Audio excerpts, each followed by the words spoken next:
semua sudah. Jadi gelombang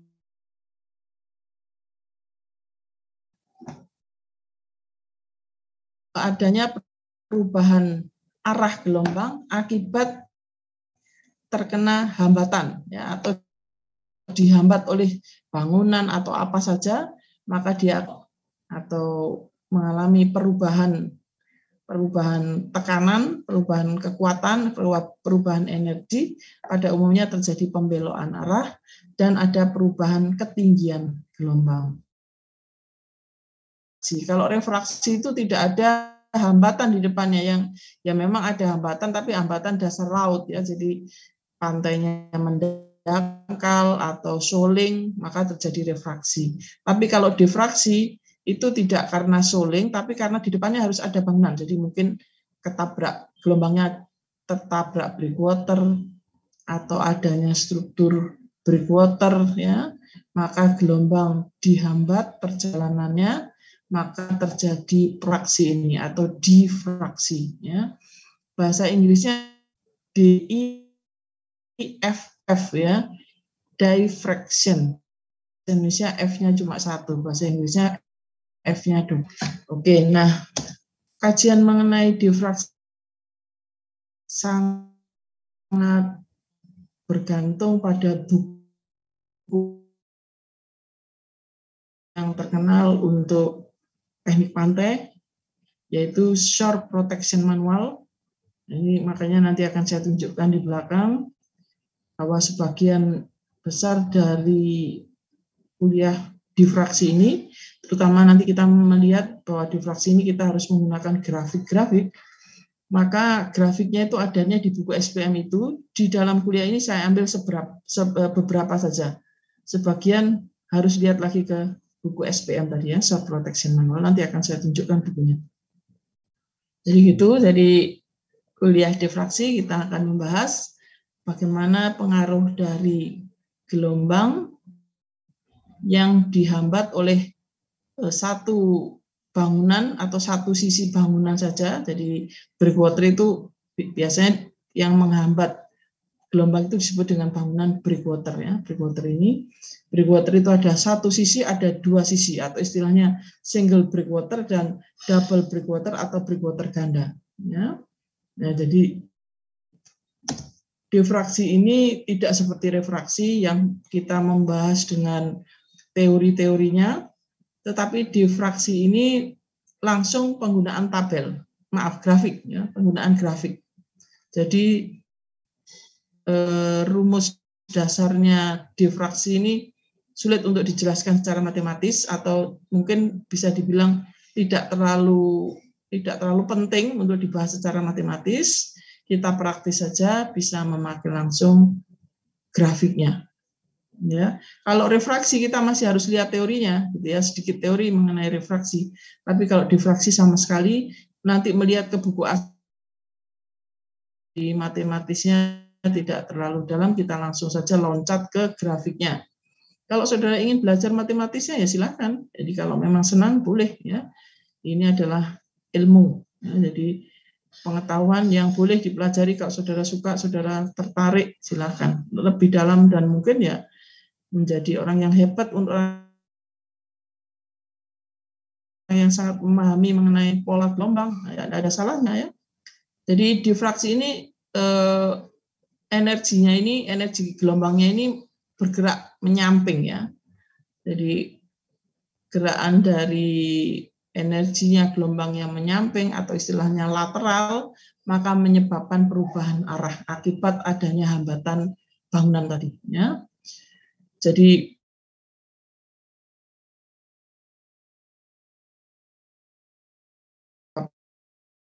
perubahan arah dan tingginya gelombang.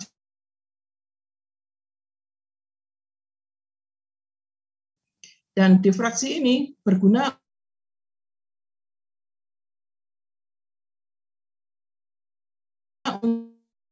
untuk terhadap gelombang. Jadi misalnya ini, kita breakwater, ini saya gambar ya. Kita membangun, ini ada saya tunjukkan pakai board. Ya. Jadi misalnya ini ada pantai.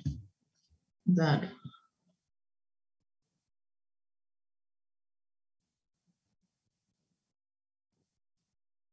Pantainya tak tebal.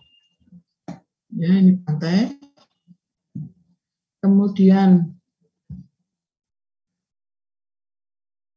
di sepanjang pantai, di depannya pantai ini ada kontur. Ya, ini kontur, bukan puncak gelombang, ya ini kontur. Jadi kedalaman laut. Ya, di depannya pantai itu ada kedalaman laut, misalnya bentuknya begini, ya sedikit teratur lah, sedikit sejajar begini. Meskipun pernah saya tunjukkan ya, kadang-kadang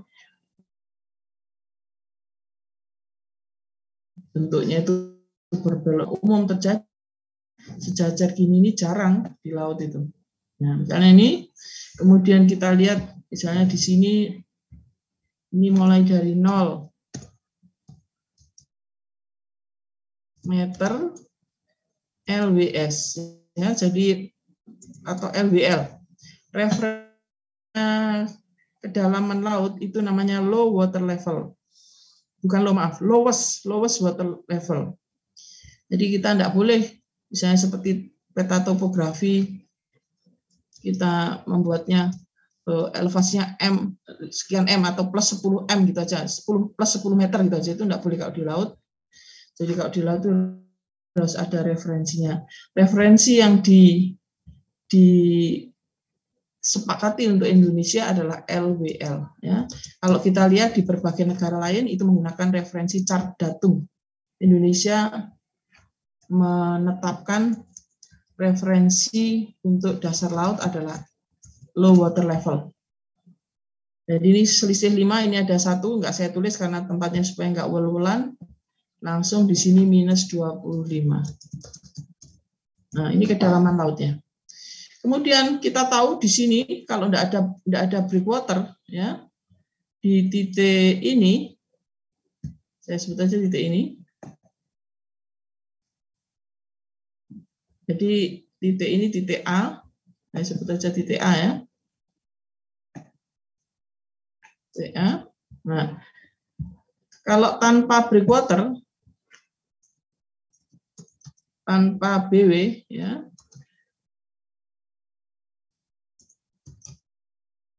H, ya, H di titik A, di titik A ini HA itu tingginya 1,2 meter atau 1 meter saja.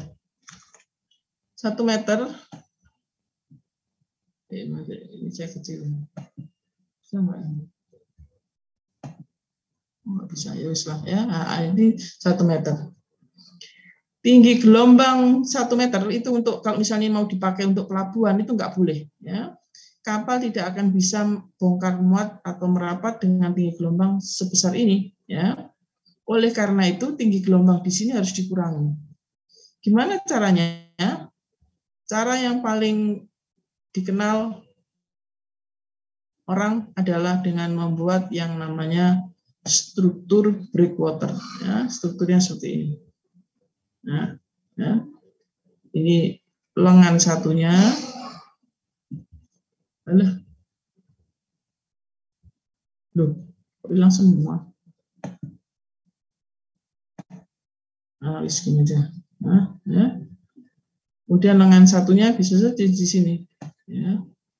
Nah, struktur ini namanya breakwater. Ya.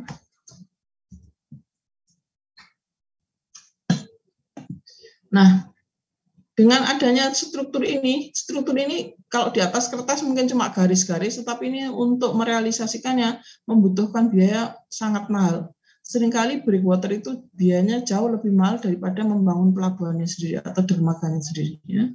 Oleh karena itu kita harus ngecek apakah benar-benar breakwater yang ada di sini ini cukup efektif atau tidak melawan gelombang. Ya. Oleh karena itu nanti kita harus cek. Jadi kalau sudah ada breakwater, ada BW, kita harus lihat berapa tinggi gelombangnya. Turun nggak dari kondisi yang lama.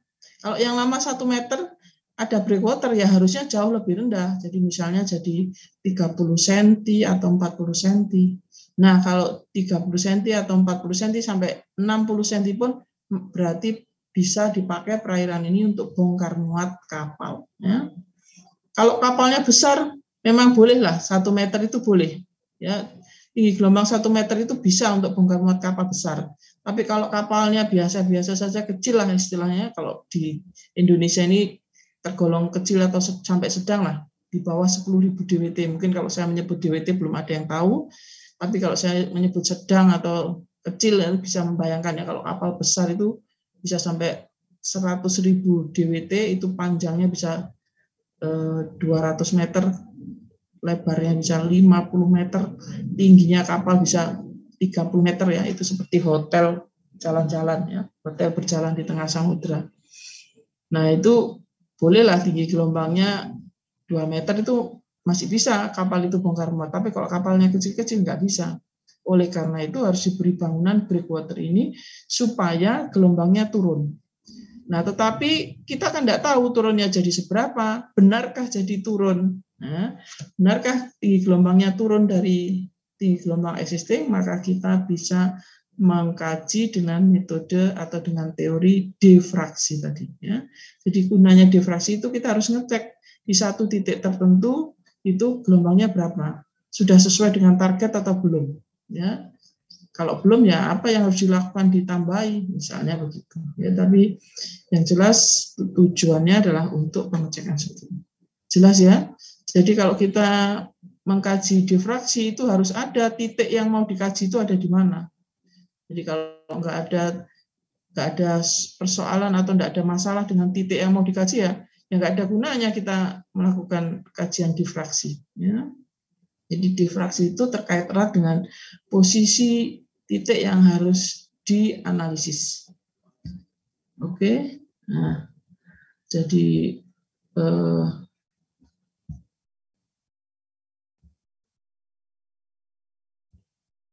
saya close ya, saya sudah 15 menit. Jadi partisipan yang tidak hadir tidak bisa masuk. Sebentar, saya close dulu. 25 orang, lock. Oke. Nah, jadi difraksi itu ya. Kajian difraksi itu kita ingin misalnya seperti ini ya, ini adalah bangunan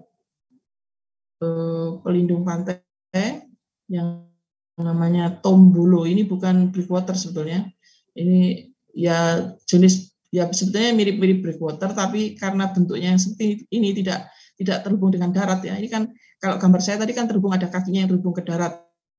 Kalau ini kan nggak ada. Ini bentuk yang berbeda, namanya tersendiri. Nah, misalnya ada seperti ini, ya kita harus ngecek kalau ini kita tutupi seperti ini, benarkah tinggi gelombang yang di sini sudah terlindungi atau sudah turun ya, elevasinya dari semula sebelum ada bangunan ini. Nah, untuk mengetahui itu, misalnya ini ada titik yang harus kita evaluasi. Ya. Jadi boleh di sini atau di mana saja terserah sesuai dengan masalah yang ada di lapangan ya, yang sesungguhnya yang menentukan atau dosen yang menentukan, tetapi di lapangan yang menentukan adalah posisi dari fasilitas yang kita rencanakan, gitu ya. Jadi yang sesungguhnya kita merencanakannya bagaimana layoutnya, mau di mana posisi yang paling kritis yang harus terlindungi misalnya. Itu semua sama dengan posisi titik yang penting tadi ya, atau istilahnya point of interest. Kemudian di dalam teori difraksi itu ada dua bagian, yaitu yang bagian pertama adalah kalau lengannya cuma satu ya. Artinya yang tertutup, yang terbuka itu cuma satu arah, yang sebelah sini tertutup. Atau dari dua arah ya. tertutup dari dua arah. Jadi nanti akan membentuk pintu. Yang seperti ini berarti hampir sama seperti ini. Jadi kita harus evaluasi sebelah sini dan evaluasi sebelah sini. Ya, jadi kalau yang seperti ini mengikuti dianggap satu pintu, tapi nanti kita membuat kajian dari arah kiri dan arah kanan. Gambar ini sepertinya kan cuma garis gitu ya. Nah, tapi ini kalau untuk membangunnya itu bisa keluar mungkin 200 miliar, 300 miliar ya. Dermaganya sendiri mungkin cuma 60 miliar, 70 miliar, breakwaternya lebih mahal ya. Makanya ini harus benar-benar efektif ya, jangan asal membangun. Itu jangan asal ada struktur untuk pelindung tapi tidak efektif sama sekali. Nah, untuk mengetahui seberapa efektivitasnya bisa dicek dengan metode atau teori diffraksi. Ya. Nah, di dalam teori diffraksi yang pertama kita harus tahu panjang gelombang. Ya, jadi ini garis-garis ini bukan kontur, tapi ini adalah puncak gelombang. Ya. Ini adalah garis puncak gelombang. Puncak gelombang antara satu dengan lainnya itu menghasilkan panjang gelombang. Ya, jadi ini adalah panjang gelombang. Jadi untuk tahu panjang gelombang kalau tidak diketahui periodenya, ya kita bisa hitung atau bisa lihat dari gambar ini kemudian kita skala berapa panjang gelombangnya itu dari jarak dari dua puncak gelombang. Panjang gelombang itu menentukan ya, oleh karena itu panjang gelombang harus diketahui. Karena nanti kalau kita pakai grafik itu semuanya terhadap panjang gelombang ya, satuannya itu sama dengan panjang gelombang. Jadi yang pertama kita harus tahu panjang gelombang, yang kedua adalah berapa tinggi gelombangnya ya. Dengan berbagai cara pokoknya kita harus tahu berapa tinggi gelombangnya. Di dalam teori diffraksi tinggi gelombang itu ditulis sebagai HI atau incident wave ya. Jadi gelombang datang atau wave height incident itu ditulis sebagai HI. Ya. Kemudian yang ketiga arah. Ya, jadi arahnya itu sembarang sesuai dengan yang ada di lapangan atau mungkin di dalam soal ya. Arah ini nanti menentukan sudut. Ya. Sudut itu dihitung dari sini. Jadi misalnya arahnya dari sini, ini diteruskan, kemudian dari garis ini ditarik sudut menuju bangunan. Ya, inilah yang disebut dengan sudutnya. Gitu ya. Jadi ini adalah sudut dari gelombangnya tadi, sudut dari diffraksinya tadi. Nah, titik yang akan kita kaji, ya ini juga random terserah ya, terserah soal atau terserah kondisi di lapangan seperti saya sampaikan tadi. Jadi yang jelas kita harus tahu panjang gelombang, tinggi gelombang, dan arah datangnya gelombang. Demikian juga untuk yang bangunannya ada dua bagian, kiri dan kanan. Ini ada arah datangnya gelombang. Gelombang itu selalu datang dari arah laut ya, bukan datang dari arah darat. Jadi kalau ada gambar seperti ini berarti di sini daratnya, areal ini daratnya, areal ini adalah lautnya. Ya. Ini juga begitu. Kalau ini ada garis menuju, ada panah begini, panahnya itu menuju ke darat ya. Panah itu selalu menuju ke darat, berarti di sini daratnya, di sini lautnya. Ya. Tidak ada gelombang itu panahnya begini terus di sini daratnya, tidak boleh ya. Gelombang itu tidak pernah datang dari arah darat, ya datangnya mesti dari arah laut. Mas ya. Kemudian diffraksi itu kita hanya tinggal mencari keaksen ya. Jadi kajian diffraksi itu untuk mencari koefisien diffraksi. Jadi koefisien diffraksi ini akan merubah tinggi gelombang datang. Tinggi gelombang datang itu bisa H0, bisa HI. Ya. HI itu karena terkait dengan insidennya, terkait dengan arahnya, datangnya di dalam sistem diffraksi. Kalau H0 itu berarti dia dari laut dalam. Gitu ya. Jadi HI itu boleh ditulis HI, boleh ditulis H0. Tergantung situasinya. H0 juga boleh ya. Mengapa ya? Karena gelombang itu datangnya dari arah laut dalam gitu. Pasti gelombang laut dalam itu ya. Kalau HI ya terkait dengan Ini kajian difraksi. Ya, kalau nanti kajian refraksi tidak boleh ada HI. Ya. HI tidak ada, yang ada hanya H0 atau H aksen, ya. H1, H2 dan seterusnya sesuai dengan prosedur atau proses arah datangnya gelombang, ya. Dari H0 bisa menjadi H1, H2, H3 dan seterusnya. Kalau refraksi, ya. Kalau difraksi HI sama dengan H0 boleh, ya. Dan HI itu enggak ada HI1, HI2 enggak ada, ya. HI-nya ya cuma satu aja. Nah, pada breakwater yang dindingnya tunggal atau penghalangnya tunggal, ya, jadi dindingnya satu bagian sini saja, maka kita harus menganalisisnya sesuai dengan arah datangnya gelombang. Arah datangnya gelombang dari mana? Misalnya contohnya ini. Kita bisa melihat dari mana arah datangnya gelombang, itu tinggal ditarik aja garis ini. Nah, ya. Garis ini. Garis ini. Ya, garis ini. Ini kalau saya tarik lurus, ini ternyata menuju 15 derajat ini. Ya. Nah, jadi kalau memang datangnya gelombang dari arah 15 derajat, maka kita juga harus pakai diagram yang 15 derajat. Gitu ya. Kalau nanti gelombangnya datang ke arah sini, misalnya ini 45 atau saya ambil 60 derajat dari sini, ya. Saya tarik.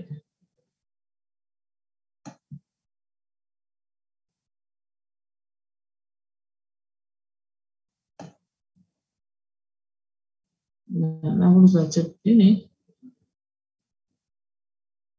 Nah, ya. Jadi saya tarik garisnya. Saya tak kandeli. Tak tebeli. Nah, berarti gelombangnya datang dari arah sini ke sana. Ini kan 60 derajat. Nah, sangat terus, tak terusin panjang lah. Sampai kelihatan 60 derajat. Ya oke. Gelombangnya datang dari arah 60 derajat. Tapi kita nggak boleh pakai diagram yang 45 derajat ini. Gitu. Jadi kita harus pakai diagram yang 60 derajat. Ya. Ini nggak boleh, ya, karena dia 60 derajat. Diagram ini hanya cocok untuk gelombang yang sudut datangnya membentuk 15 derajat. Jelas ya?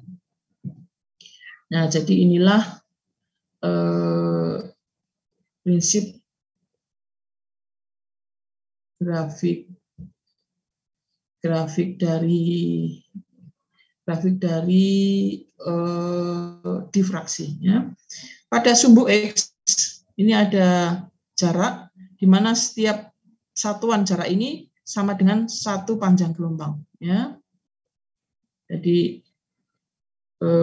panjang gelombangnya misalnya 100 meter misalnya. Berarti jarak antara 1 dan 2 sama dengan 100 meter. Tapi kalau dari titik ujungnya di sini, berarti jarak dari titik ujung sini ke sana adalah 200 meter. Dan seterusnya. Kalau panjang gelombangnya 72,1 misalnya, ya nggak apa-apa ya, berarti jarak antar satuannya ini adalah 72,1. Jadi dari sini ke sini itu 72,1 kali 2, 144,2. Nah, misalnya gitu. Jadi jarak ini akan berbeda-beda tergantung panjang gelombang. Ya. Wavelength.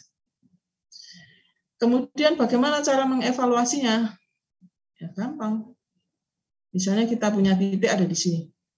HD-nya tadi ada di sini. Jadi posisi titik yang akan kita evaluasi itu ada di sini. Ya. Di sini itu berarti berapa, Bu? Ya ini kita lihat garisnya berapa ini. Ini kira-kira garis 7L. Ya. Dari sininya 7L. Ini kalau saya tarik ke bawah ya. Ini adalah 7L. Kandele garisnya. Apa sih?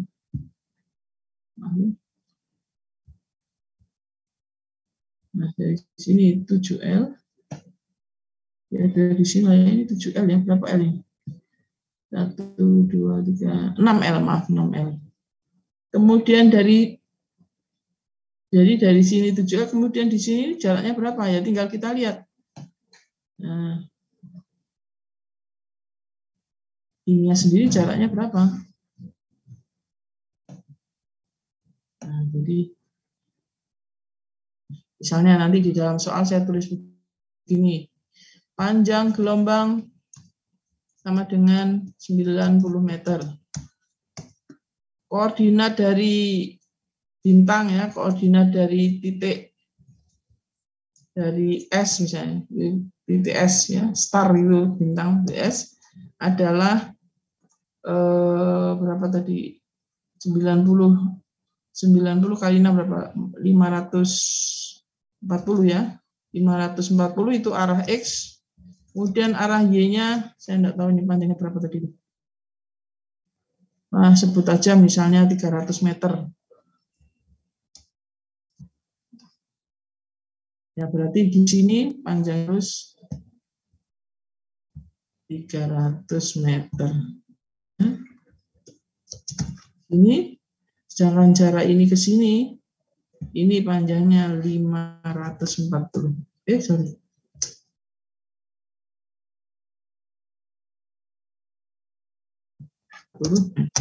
Itu. Nah, kalau sudah ketemu posisi ini, kemudian yang dicari apa? Yang dicari adalah nilai K aksennya. Jadi kalau di sini itu kita lihat, dia harganya di antara 1. Ini kan nilainya K-nya 1. K di sini itu 1. Kita kasih warna oranye. Ini 1. Ini kebetulan lurus ya 1. Iya kan?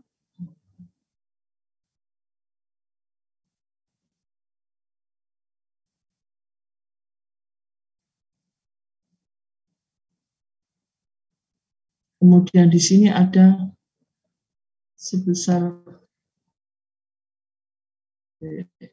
ke ini aja. Ini besar, ini 1,04. Berarti K di sini, K aksen di sini, K aksen sama dengan antara 1 dengan 1,04, kemudian kita jaraknya kita lihat skala saja dengan skala perbandingan. Nah, kira-kira karena ya ini saya tidak pakai penggaris yang sesungguhnya, tapi kalau sudah harus bandingkan ya. Jadi ini kan 1, interpolasi aja antara 1 dengan 1,04, jadi mungkin 1,01 di sini. Dengan demikian kita bisa mengetahui kalau dari soalnya tinggi gelombang HI ya sama dengan 1,7 meter. Maka H di lokasi bintang tadi HS ya sama dengan 1,01 kalikan 1,7. Kira-kira ya 1,707 lah. Yes. Nah ini dari sini kelihatan efektif nggak itu? Berarti pemakaian penggunaan breakwaternya. Nggak efektif karena pas semakin tinggi gelombangnya. Ya, jadi adanya breakwater di sini itu tidak efektif ternyata. Nah dari sini kelihatan. Jadi itu ya berarti nggak efektif penggunaan breakwaternya. Ya. Penggunaan breakwater yang satu sisi ini ya, dari satu sisi ini tidak efektif, nggak ada gunanya wis. Itu. Tapi mungkin kalau startnya itu saya taruh di startnya saya warnai biru, saya taruh di sini misalnya. Ini misalnya di dalam soal warnanya jenuh. Nah, kita nggak bisa berubah. Startnya di sini ini cuma K-nya setengah, ini sangat efektif. Nanti ketemu K aksennya cuma 0,5 ya. 50 ini ada komanya ya, ini 0,5 ini memang titik 5 itu artinya 0,5. Jadi ini di bawah 1 semua. Di sini kelihatan 0,5. Berarti K-nya 0,5, maka berarti breakwater ini efektif. Tapi kalau bangunan kita ada di sini, di titik start yang di sini, ya sudah tidak efektif, tidak ada gunanya dibangun breakwater yang sangat mahal. Ya. Nah, inilah salah satu contoh penggunaan, dan grafiknya itu ada banyak, tergantung arah datangnya gelombang. Jadi kalau tadi 60, itu juga harus kita pakai grafik 60. Di sini yang 15, 30, yang 60 nanti bisa lihat di bukunya SPM ya. 150 maka ada ya. Jadi kalau arah sini boleh. Grafiknya harus berbeda-beda. Nah, kalau yang breakwater dari dua itu ya sama. Jadi di sini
saya lanjutkan ya.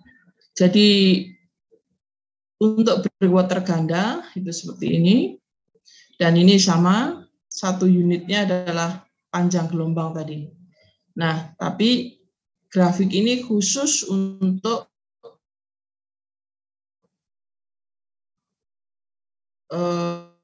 itu dengan lebar pintu 2 kali panjang gelombang. Ya. Jadi ini satuannya adalah panjang gelombang dan lebar pintunya panjang gelombang. Ya, nanti dengan cara yang sama ya.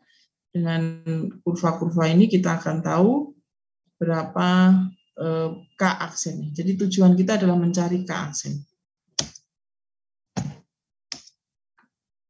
Nah, kalau pintunya sempit seperti ini, yaitu lebarnya, kalau pintunya sama dengan lebar gelombang, lebar pintunya sama dengan panjang gelombang, maaf ya, kita pakai kurva yang ini. Ya. Nah, jadi kalau masing data ini ya, ini kan untuk gelombang arah datangnya seperti ini. Jadi arah datangnya itu sejajar arah pinnya. Seperti tadi membentuk harus pakai yang ini. Dipakai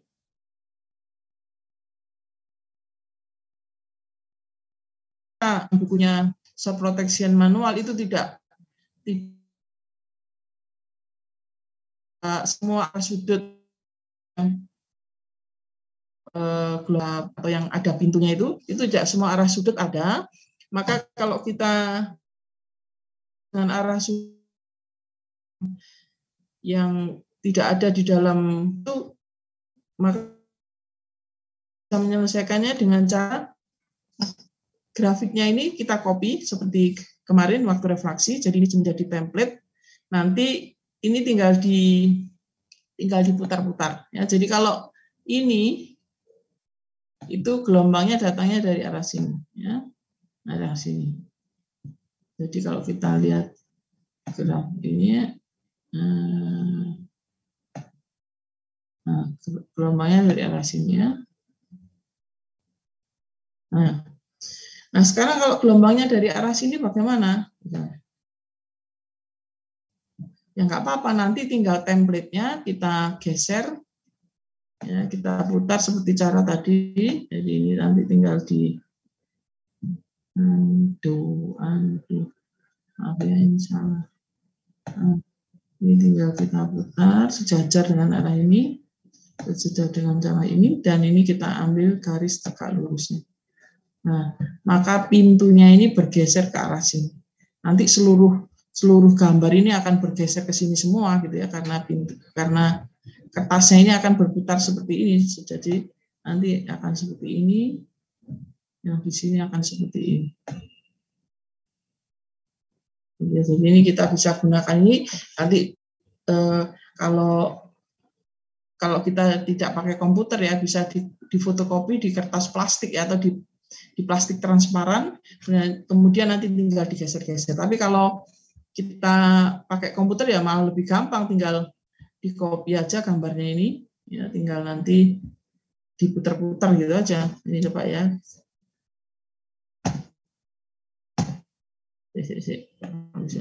Ah, ups, salah.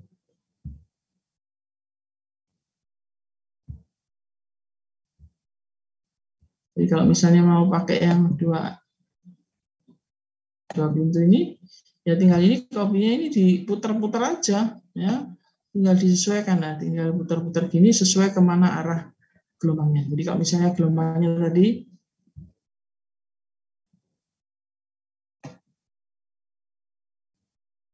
nah, misalnya saya random aja, nah gelombangnya ke arah sini, maka kita tinggal ini aja, sorry, kemudian yang di sini juga digeser, geser pintu ini, kemudian kita tarik garis baru.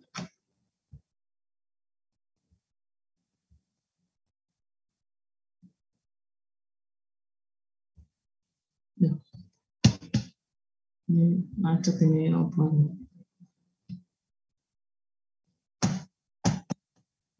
Ya, komputerku macet. Ini komputernya minta dipuli kok. Banyak macet. Terlalu banyak file ini di dalam komputer saya. Loh. Ya sudah, pokoknya ini nanti digeser ya, diputar ya, ini komputer loh. Kursornya kayak coba, kayak juga bisa ini. Komputernya ini memang minta di pensiunkan. Nah ini ya, tinggal kita tarik garis tegak lurus ke sini, tegak lurus, pokoknya tegak lurus gambar ya, dan kira-kira di sini. Ya sudah, nanti tinggal ini kita geser, kita putar. Nggak usah digeser. Nah, ini tinggal kita putar. Kita putar.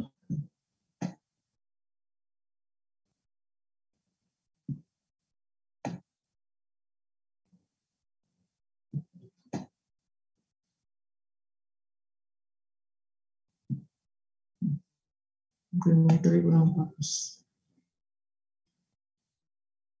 Nah, simpelnya.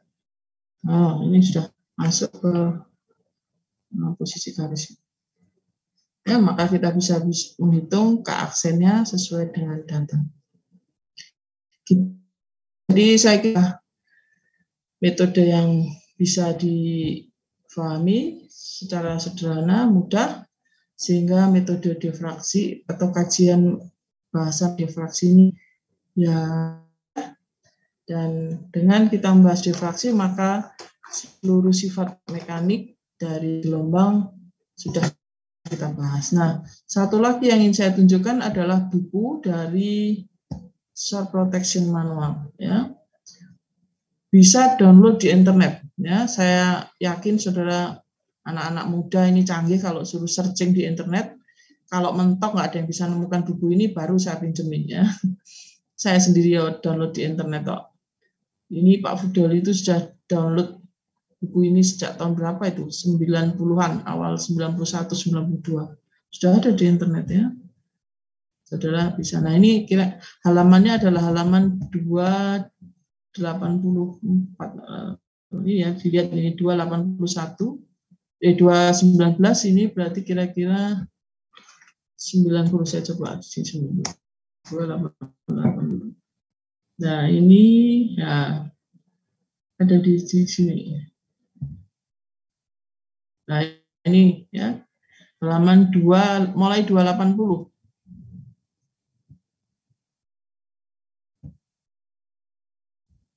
Nah ini ya 28 pilih. Oh 278 malah di sini. 278 maaf ya, bukan 280, 278 ya. Jadi kalau ingin tahu sudut-sudut datang yang lain ini ya, di 278 sampai dengan 2 berapa tadi itu 280 ya.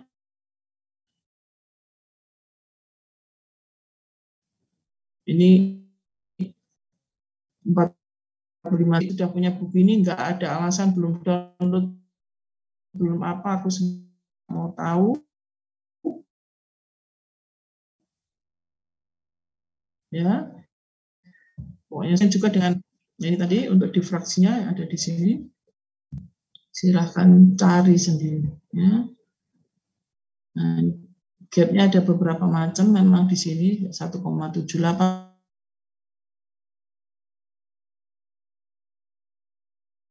Tapi yuk dari sini jadi kalau gapnya di luar ini memang disarankan untuk dikaji berdasar yang ya.